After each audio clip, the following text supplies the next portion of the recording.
Hey everybody, welcome to another episode of the Lunch Table Podcast with Dylan and Akram.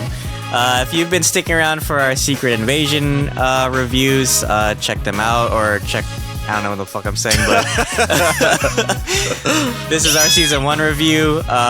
So Akram, what was your impression of the show? I think the show, it deals with cool concepts that are based in reality, and I think therefore can be really prevalent. But I also think that it's a little cumbersome in its approach because you have serious notes and undertones of what is actually going on with whatever in the world. And you have this character, Nick Fury, and for the most part, he's a slow guy, but he's a really cunning guy, and he's like the best of the best. But when he goes toe-to-toe with certain action scenes, they pace it in a way that seems a little off. And I don't know, it's really... It can be kind of like Mission Impossible, I'd say. Like maybe it could kind of seem like that, but not really. So they never really go full into what they're trying to convey in the sense of genre and stuff like that, which I think is unfortunate. And also the runtime, I think, is a big hindrance to these shows. Every single time the runtime is that short. And one could say, well, what about Barry? What about The Bear? They have short runtimes, right? But these shows are catered for that exactly, right? These Disney Plus shows, they feel like they're meant to be sort of like a movie, but are just cut into increments. And I don't like that. I hope they stop the cap soon, you know? Yeah, no, I totally agree with the runtime thing. It feels like... I don't like sometimes when I feel like rushed in an episode. Correct me if I'm wrong, wasn't Falcon and Winter Soldier, wasn't it like almost like an hour for like each episode or something, or like close to that? It was always like around 50 something, close to an hour, yeah.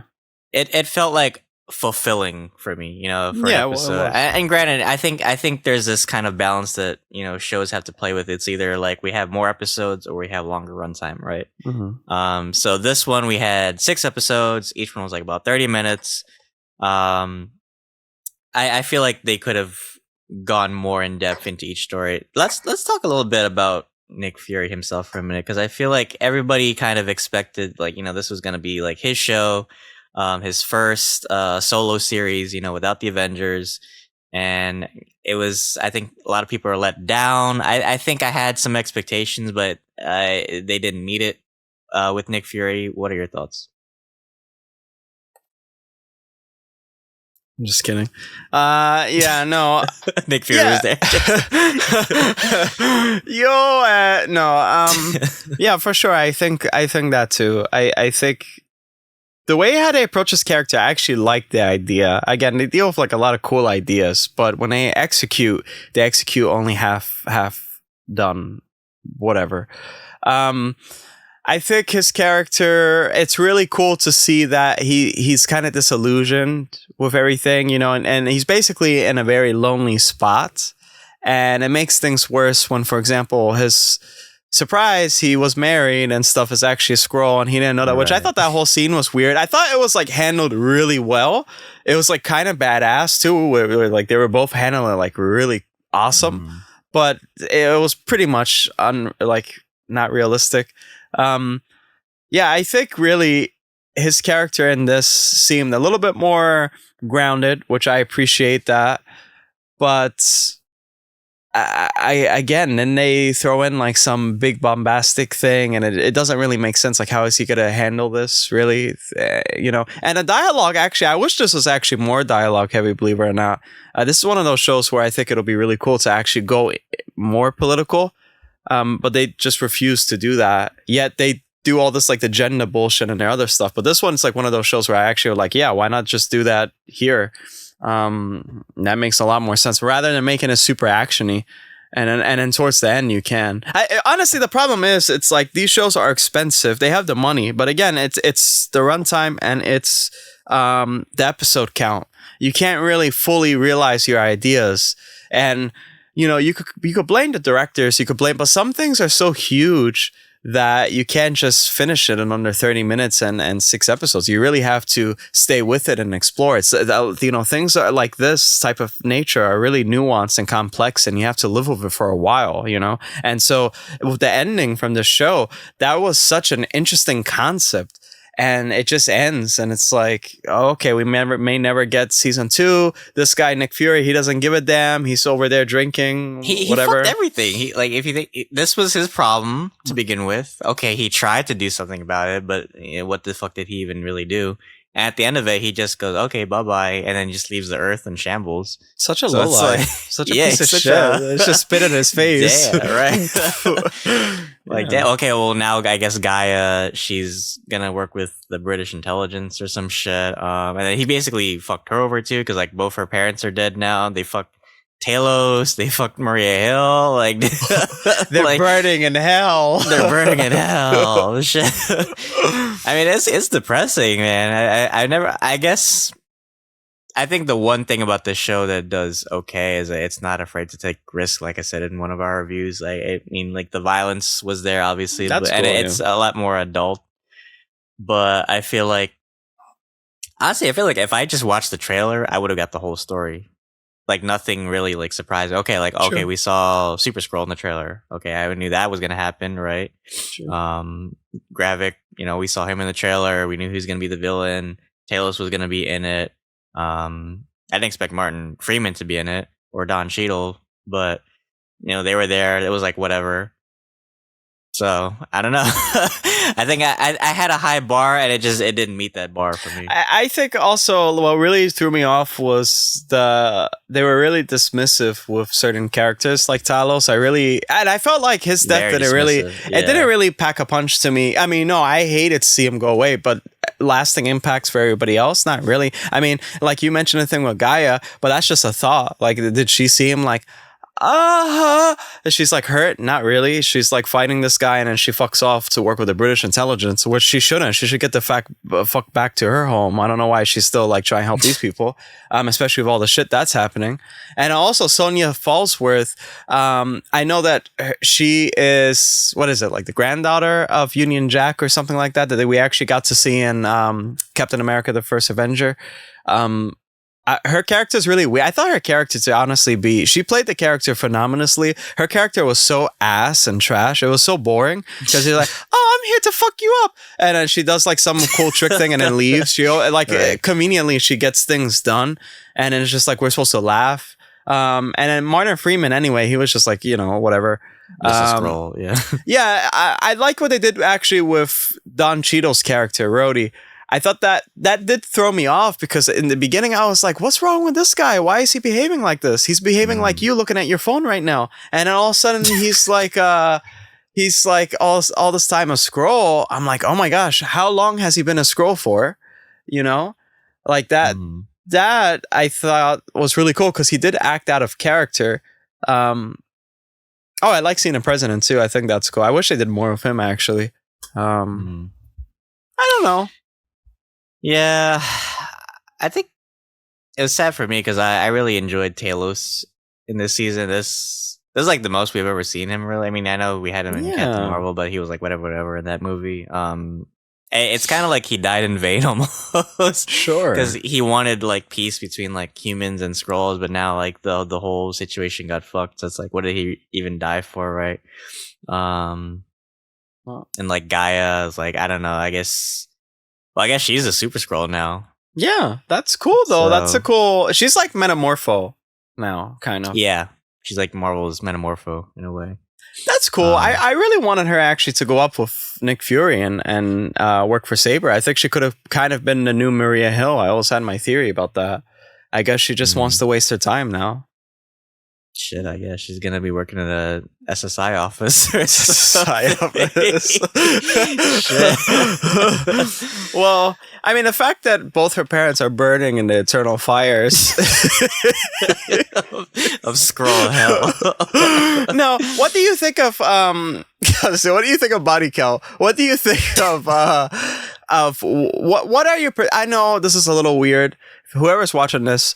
Fuck you if you guys are getting offended, by the way. You better not get offended in the comments. But anyway, because usually this is kind of like a hassle to review this series, unfortunately, because we do kind of piss poor on Marvel properties. That's a little insight for you guys. So that's why we're kind of like just winging it, going loosey goosey, having fun with you. But what do you think will happen in the future? Guy is gonna burn in hell. I really don't know. I mean, what is Fury gonna do? He's gonna sit up there in a fucking space station, smoking cigs, watching like Turner Classic Movies or some shit. That motherfucker's crazy. And he's like, just drink coffee. Right.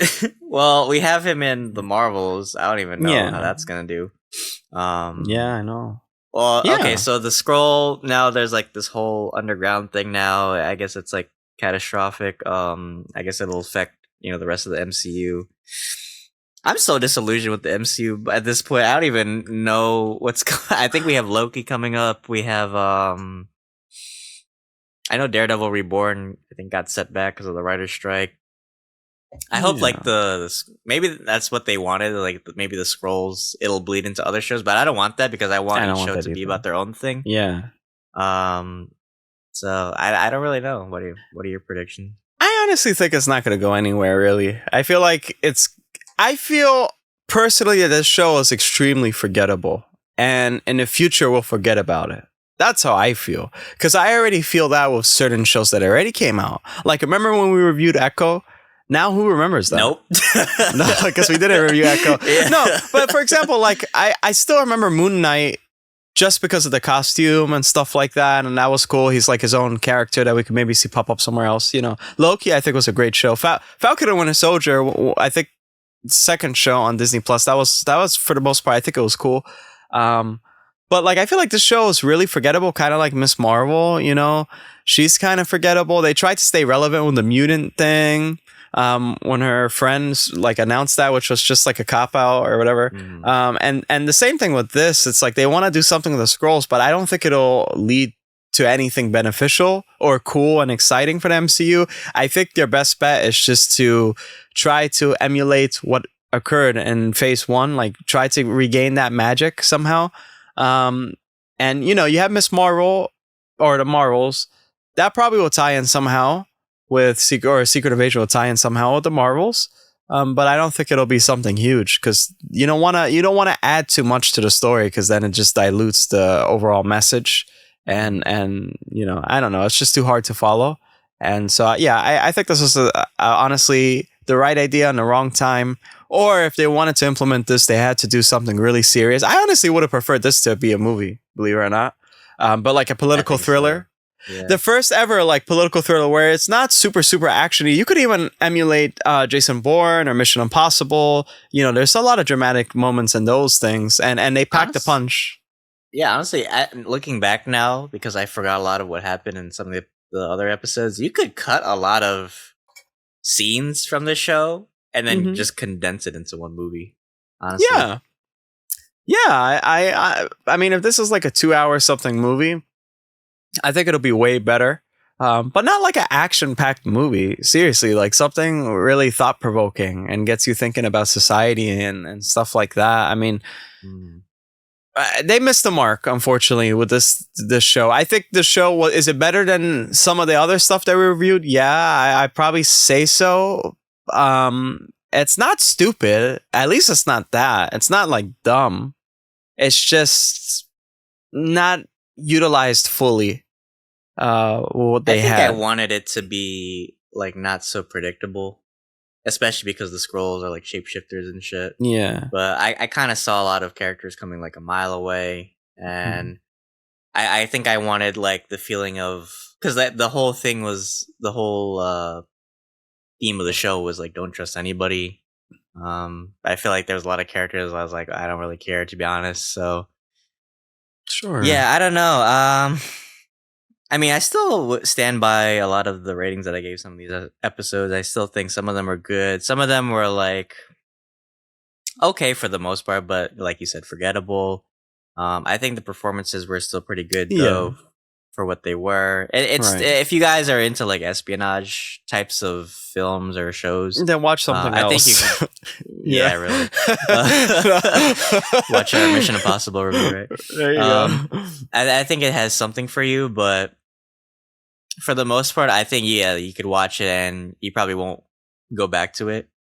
Like you won't be like, oh, this is a great show, I'll probably rewatch it now. I think it'd just be like a one and done thing. So sad to say, but I think a lot of Marvel shows are turning into that, unfortunately. Disposable. But exactly, disposable. But I hope future shows, do better with pacing and direction. But any final thoughts you had? Yeah, I mean, it's been a wild ride. If you guys have been watching these videos since the beginning, the fuck are you doing? Watch our other better videos. but if you really have, I appreciate you though. No, I appreciate you if you have been sticking around. We've been doing, again, really poorly with these Secret Invasion reviews, so I guess, it is what it is. But it was fun reviewing this with you, Dylan, and at least we have another thing on our checklist of shows that we covered each episode. That's really cool, really well-rounded. Well, hey, this show gave us the first time we've ever recorded in the same room. You're right. So, that was cool. That's memorable. Yeah. I mean, I had fun. Fuck it. So you go. Well, guys, thank you so much for staying. If you did, like Akram said, I appreciate you guys for, watching some of our other reviews. But yeah, check out some of our other content as well. We do Marvel, Star Wars, plenty of shows, plenty of movies. We just came back from San Diego Comic-Con recently, so we have a big video planned for that. I can't wait for you guys to see it because Akram poured his heart, body, mind, organs, whatever. The harvester, whatever. Right. he gave it his all for this video, I'm sure you guys are going to love it. But yeah, let us know what you thought of Secret Invasion and what other shows you would like us to review as well. But yeah, thank you guys so much, and until then, thanks for having lunch with us. See you guys.